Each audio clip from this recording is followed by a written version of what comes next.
playground and got into a fight with some lady over the kids, and so she felt really guilty about it, and she went back to apologize. And when she went back to apologize, she got invited to a revival by the lady. Her name was Terry, and so my sister went and with her. And when she came back, she said, "Wow, we need to try this together because, these people they really ring their rafters when they sing. She says just different." And so I went, and it was Church of God. Now, Church of God doesn't define anything, honestly, because there's over 350 different kinds of Church of Gods in the country. Now this one is very conservative, and so on and so forth. But I liked the people. They treated me so well. The music was great. The preaching, made you squirm. I thought, wow, this is good. And my sister said, "Oh, did you see those women aren't wearing jewelry?" And I said, "No." She said, "Yeah, they're not." I said, "Oh, that's cool," because I don't either. I never did.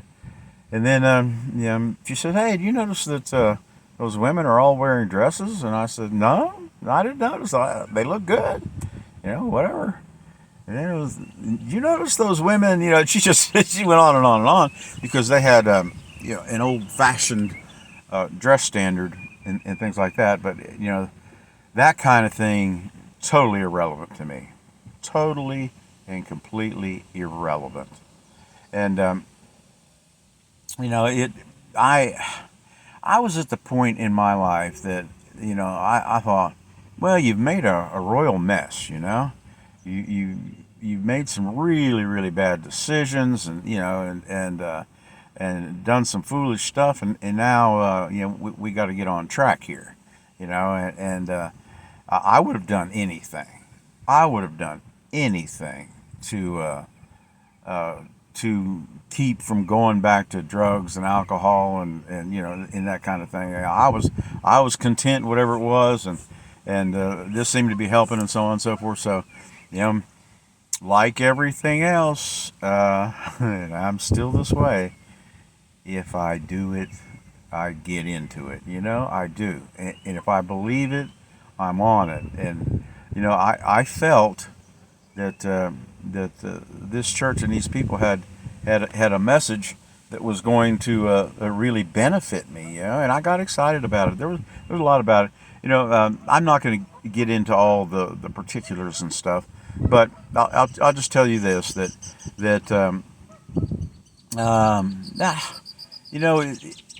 the way that I was, it made no difference to me what was expected of me, what God expected of me. No difference whatsoever. I'd have done anything. I had some Baptist guy say, "Well, you get divorced, you'll never be able to remarry again." I said, "I don't care. I don't care. Forget it. Forget these women. Forget all this stuff. I just want to be at peace and raise my kid and all that. And so it was on. My sister ended up, she ended up going somewhere else for a while, then just forgetting it. And I started on a 30-year, I guess, excursion with the Church of God, and I was into it. I was into it. I prayed. I read my Bible. I went to every possible church service. I went to every activity. I did everything I could. I associated strictly with church people, and just I was enjoying it. I was enjoying the cleanliness. I was enjoying the peacefulness. I was enjoying the thought of God's on my side now. So yeah, I'm getting involved in things. I mean, right out of the gate, I'm just, hey, let's go, let's do this, and so finally, um, oh, let's see, what should I? Well, let's talk about. I got to finish up this divorce stuff. So yeah, so I'm going to this church here. Been several times. I don't know exactly how long, and my court date comes up. it was a couple months, whatever. My court date comes up, and I thought, ha ha ha, ha man, y'all are in trouble now. I got God on my side. I got the church on my side. Everybody's praying. I'm doing the right thing, and she's not. So I'm gonna win. And I went in that courtroom, and there was not a single shred of doubt. not not the least bit doubt that God, I mean, he was going to send a lightning bolt down in that courtroom and say, give that kid to this guy and leave him alone, blah, blah, blah. Yeah, that's what I thought. And, well, it didn't end up that way. It ended up that I lost. And not only did I lose, but the court date was to determine the jurisdiction of where the divorce was going to be and the custody was going to be settled, And, well, I mean, the guy was right. It should have been in Texas because that's where I was, that's where the baby was, that's where the wife is, that's where, the whole thing occurred, you know. And so he shut me down, and so I'm sitting there, I'm waiting for him to say, "You got it, bro," and bam, he says, "Nope. The jurisdiction is in Texas." He said, "That's where it all transpired, and that's where it needs to be." And so, he says, I remand the child into foster care until this is settled." Wow, are you kidding me? Wow, foster care, I didn't say anything. I just sat there. And her lawyer, she had a public attorney, whatever. Her lawyer says, "Oh, no, Your Honor, we don't want to take the physical possession of the baby. We just want the thing to be settled in Texas, that's all." And so he said, "Well, okay, And so that was what happened. I lost and ended up getting the same lawyer. My ex-wife took off with her best friend's husband, and he had money, so his wife wanted the money, so she got a lawyer to clean him out, and I just got the same lawyer. I thought, well, this lawyer knows about this case and so on and so forth, and I'll just have to get a Texas lawyer and see what happens here. And so I was freaked out. I was freaked out. And my mom and dad were with me, and my dad on the way home, he basically he says, "Well, if you want to run, I'll pay for it." He was going to finance me going on the lam with the baby, because he was concerned. And I said, Dad, I don't feel good with that. And so, next time I go to church, if you want to pray at the altar, come on down. I go down there, and one of the guys, a helper from the church, Lenny Latimer, so it was, comes to me. He said, "You need anything?" And all. I said, "Yeah." I said, "I got a situation. I don't know what to do." And and I told him what was happening. What my dad said, and all that. And he said, "Well, it's like this. If you feel that you're supposed to be here, and the way the story goes, it appears that would be the case. But if you feel that is the case, then," he said, "I would recommend that you just let the court do what the court wants to do." And he said, and if they do take that baby to Texas, your son to Texas, he said, he'll come back." And I thought, yeah. And it was that simple. I said, "Oh, yeah." So I spent a day or two all down in the dumps thinking, "Oh, man, life is bad," And yeah, he just said that, and I said, "Yeah, man, you're right." So I just went to work every day, and they told me, the lawyer told me, "Don't talk to her lawyer or your wife. Don't talk to anybody from Texas." And okay, well, so I'm working, and weeks go by again, and the legal system's very, very slow. weeks go by again. My lawyer in Texas is doing stuff I know not of, and so on and so forth. And I'm working in the apartment complex that I live in. So my lunch period was from 12 to 12:30, but I was working and I got a little delayed, so I didn't go to lunch until about 12:15. And when I did, about 12:40, the phone rings, and it was my wife. And I thought, whoa, what's this? And just I didn't say anything. She just starts talking, and she told me, she said, look, I know that you're taking care of Gabe. I know that you are. And she said, he's safe. I know that. She said, I'm going to sign custody over to you without a fight. But I asked two things, okay? Number one is she didn't want to pay child support. Okay, no problem. I'll take care of my baby, How to taking care of my baby and her, But so she didn't want to pay child support, and she said, and don't force me to do the visitation until I'm ready. And I said, I got no problem with any of that. And so we'll go to court, and she signed him over, and she had visitation. The standard every other summer, every other Christmas, every other weather, and never one time did she ever visit him. And to my knowledge, I don't know that she ever spoke to him on the phone or anything, before she passed away. I don't know, but it's it was miraculous to me, because I thought, man, life is way, way up in the air now. And so it ends up that now I've got custody. I got this baby, and my mom's helping me. My job is there, convenient. I got myself a pickup truck and a bunch of tools and stuff. And I was going to school to learn HVAC, so I'm on a roll.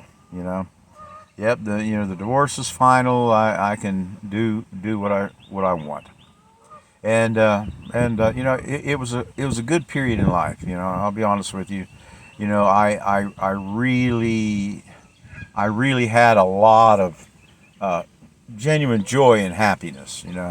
And was the situation perfect? No. I mean, was would you say that my life was in control? Well, not really. For a 30-year-old guy with a kid, I shouldn't be living with my mom. But I was. So I'm going to church and all that, and mom's okay with the arrangement. I'm okay. We're going along fine. And I'm really getting involved. I'm getting involved. The church has an annual camp meeting, and they have a campgrounds, and involves a lot of work, and there are meetings, and there's outreach, and all that. So I'm getting involved, and learning a lot, because I had zero Bible knowledge, but I'm not a dummy. I can learn. I really can, and I can cope with most anything. But so going along here, and now I'm free, and then I got this little baby, and I know everybody knows. I have to admit it, a child needs a mother and a father at home. That's it. Kids need their mom. Kids need their dad. And if you're not if you don't have that unit, then somebody suffers. Being a single dad, I mean, can you do it? Yeah. Single mom, can you do it? Yeah. I mean, can you provide? Can you do all that? Yeah. Is it the same? No. No, it's not. I don't care. My dad, or the guy that I knew as my dad, he wasn't much, but he was there. He was there, and if it got down to it, there was some guidance available, whether you took it or not. But he was there, and that's the healthy family. So so I started looking around, and there are some nice girls here to here at this church I'm going to, young, old, whatever. And so, one in particular, her name was Carolyn, and I I would watch her. She was very dedicated, very very dedicated, and I appreciated that in her. And when she stood up, she'd always stand up, and she would straighten her dress out, and all that. And I thought, boy, she's prim and proper, I start talking with her, and I went to the pastor. I said, "Oh, you think it'd be okay?" He said, "Yeah, I think so." And so we went out, and matter of fact, I forget what we did. We may have taken Gabe. He's starting to be a toddler, and I'm a little bit bigger. I may have taken him with her fishing in some little pond, because we got a picture of him holding a little fish, me and her. And so I think that's what we did. But so we started dating. Things went good. She very very mild, pleasant, even keeled, easy to get along with. Kind of person, and the old me wasn't that way, but the new me was. I just wanted peace. And she was peaceful. So we started getting attached and a little bit, and then we flew to Illinois to visit her mom and dad for the first time. And her dad was a Church of God pastor. He was in our church, and he was a pastor. And it was a little church, a little family church, basically, and all that. So I wanted to meet them and talk with them and find out whatever. And honestly, it didn't go very well. It didn't go very well at all. And the reason it didn't go very well is somehow, some way, um, the dad, Robert Denton, he was under the impression that I flew up there to Illinois to ask him for his daughter's hand in marriage. And it never occurred to me. I just hadn't been raised that way. I just never really thought of it. And I wasn't going to ask her to marry me. We were in the beginning process and so on. So I thought, well, in the future maybe, but not right now. That was not my purpose. My purpose was to get to know them and see what was happening and try to to see a little bit more of what made her tick. And so honestly, when I left, it was weird. It was weird. It was like this guy, and I didn't realize what was going on immediately, But it's like he was waiting for something, and I didn't even know it, I didn't even know. So the gist of the whole matter was, it seemed as though he felt as though I had done something wrong because I didn't, prematurely ask for marriage or whatever. I don't know. But it initiated me in something that, I'm going to tell my children, grandchildren, anybody that listens to this, man, you got to be careful. You really got to be careful, because when you get married, yeah, you're marrying that love of your life, Mr. Perfect, Mrs. Perfect, or whatever, but you also you have become a part of another family, So I became the favorite son-in-law because I was the only son-in-law eventually.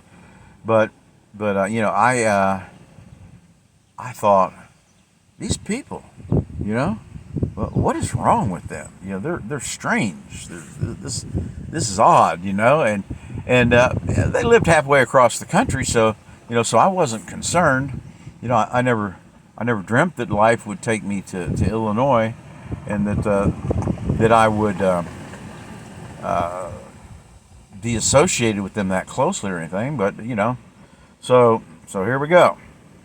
and I apparently disappointed my father-in-law, future father-in-law, whatever. I disappointed him, and I I never understood those people. I never understood them. You know, I got along. I did my best. And so on and so forth. But there was some strange, and I don't know. I didn't have to deal with them much. We would go there on Christmases, and we'd see them at the church camp meetings and so on. But yeah, I didn't have to deal with them. So yeah, I thought, big deal. And that's why I've stopped to give you this advice. It is a big deal. It became a very big deal. It basically destroyed my relationship with Carolyn eventually, and I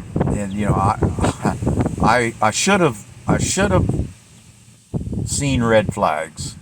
They were everywhere.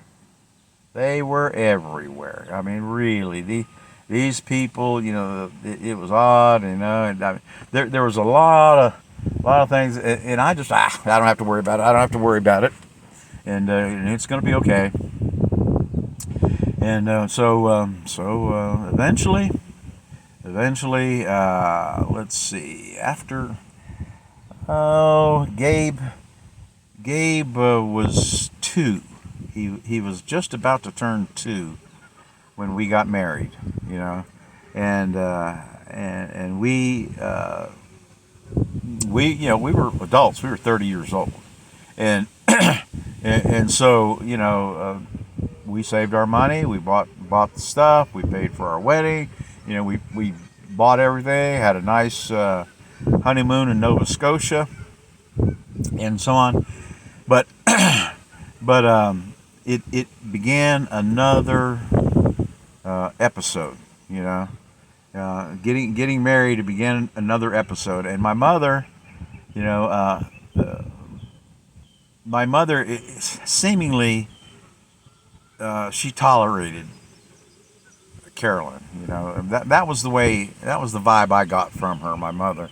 I mean, she got along. She loved the kids. She loved me. She loved Carolyn, but she was sort of on edge. And she told me, she said, "Well, Ron, if you marry that girl, you're never going to be able to get out of that church." She said, "If you marry that girl, that's your lot for life." And I said, "Well, good. That's what I want." And so we did. We got married. We moved into a townhouse in the complex that I worked at. And I was living at. I got a free townhouse for pulling emergency call. And so we established a house. She moved all her stuff from her apartment in my house, and so we started out. We had everything we needed, and of course Carolyn, and some of you know her, and some of you don't. But one thing I have to say is that woman is a mother. I mean, she genuinely took care of my kids, and we ended up having 5, including Gabe. And she accepted Gabe from day one. Never, ever, ever did you hear anything about step this or step that. As a matter of fact, she was so much his son that we never mentioned it. Now, I don't know. Maybe I was wrong. Maybe I wasn't. I don't know. But I don't want to deal with it, man. I mean, JoJo had just about killed me. She worked me over, I was afraid of her. I don't want to be around her, and I didn't want to stir things up. And sure enough, my life is going on. I got a new mama, and everything is fine, And but down the line, she my ex-wife now, JoJo, she called me up a couple years later. She called me up and she said, "Ron, I know you're taking care of Gabe and everything, and I haven't bothered you or him or whatever." and I want you to know that I want you and Carolyn to adopt him. I thought, wow, another miracle. Here we go, and sure enough, I said, wow, this is great. I went to the lawyer, got a paper drawn up and everything, sent it to her. And I never heard another word from her for the rest of her life. Never another word. She didn't do it, And I thought, well, what in the world happened? I come to find out, I found out what happened. My mother, who I know she loves me, and I know she loves my son, but she called my now ex-wife and persuaded her not to sign him over. She persuaded JoJo that she would regret it one day and that she shouldn't do it. So she didn't. She just drifted off. She was gone, Never saw her again. It was, oh my goodness, it was years and years later. I mean years later, decades later, 20 whatever years. And Carolyn looked my ex-wife up on the internet, and she had been dead for 8 years, and we didn't even know it. We didn't know it. I thought, wow, man. So that episode was over. But yeah, that was an interesting thing. But yeah, Carolyn raised Gabe just like he was hers. We never told him that he wasn't. We never talked about it. And I knew that he knew. Kids and family, people talk, whatever. I knew that he knew, and he knew that I knew that he knew, but we never mentioned it. Just didn't. It never came up. I just thought all it's going to do is complicate my life, complicate Gabe's life. And, we've been going along good. I'm just going to let this bump. And so I did, and I never spoke with him about it until he graduated from high school. And when he graduated from high school, he wanted to go to college, of course. And so on his college forms and all that, he had to fill out all these things. And it was time. So, well, Gabe, if we're going to tell the truth here, this is what's going on. But of course, I was also thinking that JoJo, she was Native American. She was at least 3/4. I thought her mom and dad were both of them were almost 100% Native American, but there was a little bit of something else. And so Gabe, because of that Native American, I thought that he might qualify for some Native American college scholarships, and there are a lot of them, And I thought, I don't know what tribe or whatever, but I could find out. And then when it happened, I talked with him. He shrugged his shoulders and he said, "Yeah, I know." And I don't know, it was a little bit awkward because I didn't know, did I do the right thing or not? I felt that I did because he grew up. I mean, he was valedictorian of his class. He's still a good man. He lives right. He's got 3 great kids, and him and his wife are stable. All those things. Great job. And so I didn't mess him up. I didn't mess him up. I felt as though I was protecting him. That's what dads do, And I did. The influence that JoJo would have had on him could not have been positive, It just couldn't. She stayed a druggie her whole life, and so on, and for her to pull him into that world in any regard, I was terrified, and so got by it, He had so many scholarships. He didn't need the Indian scholarships. He was more than covered because he was valedictorian, and so his life went on fine, and so we all lived happily ever after. Of course, there's with me, you just never know. It's up, down, all around. A lot of fun, see a lot of places, do a lot of things.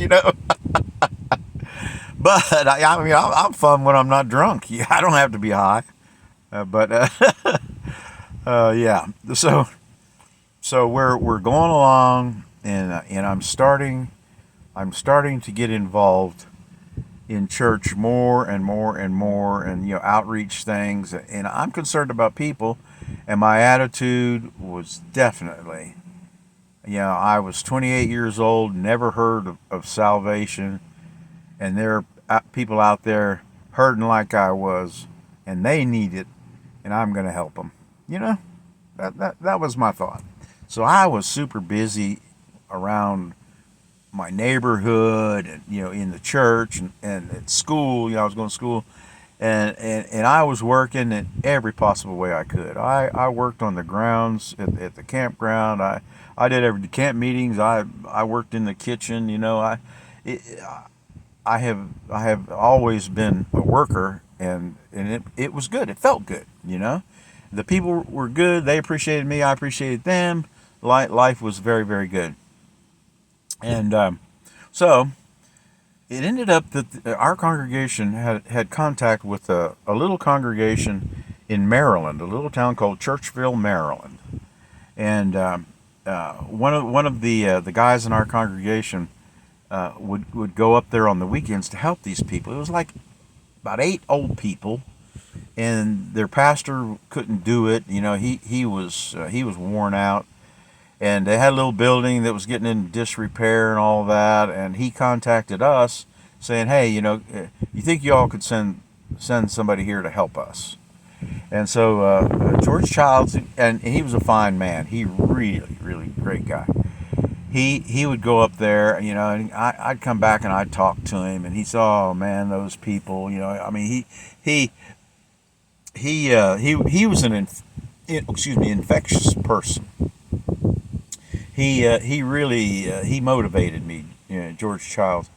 And so I said, "Look, man, if I can help, if our pastor uh, would would allow it, I'll do whatever I can to help."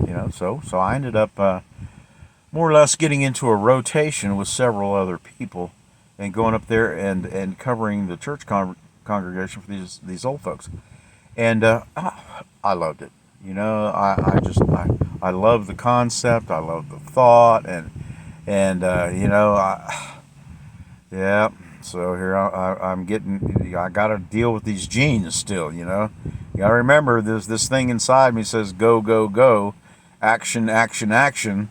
And now instead of my action being, you know, moving somewhere for some crazy woman, or getting high, or my actions are different now. But I'm active. I'm moving. I'm doing things, and so. Carolyn and I had been married for around 2 years or so, and we're worried about these old folks up there. This has been going on for a while. People driving back and forth, and so finally we decided that it was our task to move to Maryland to try to help these folks, and so eventually that's what we did. Carolyn. Oh, I left Bethany out. Yeah, we had a little girl, little Bethany. I think Gabe would have been maybe around 3, and so Bethany's 3 years younger than him. We had a beautiful little child, little Bethany, and she was just a joy. That's her middle name, Bethany Joy. And she was the happiest, just sharpest little girl, and she was so sweet. And she grew up. She loved her daddy. She'd come over and sit on the arm of my recliner, and stroke my arm or my head, and she'd say, "Daddy, I'm never gonna move away from home." She said, "I'm gonna be a home girl and take care of you as long as you need me." Right. 18 years old, she moved out like a week after she graduated from high school with her brother. She was gone. But she is very, very tender and very good to me. Yeah, she's a super person too. Yeah, she ended up being valedictorian. But yeah, we've got a little baby girl, and she's in diapers. We got a little boy. He's like 4 years old. Gonna be starting school soon, and sure enough, we start making these plans to move to Maryland, and we hit another jackpot. Little Ben is on the way.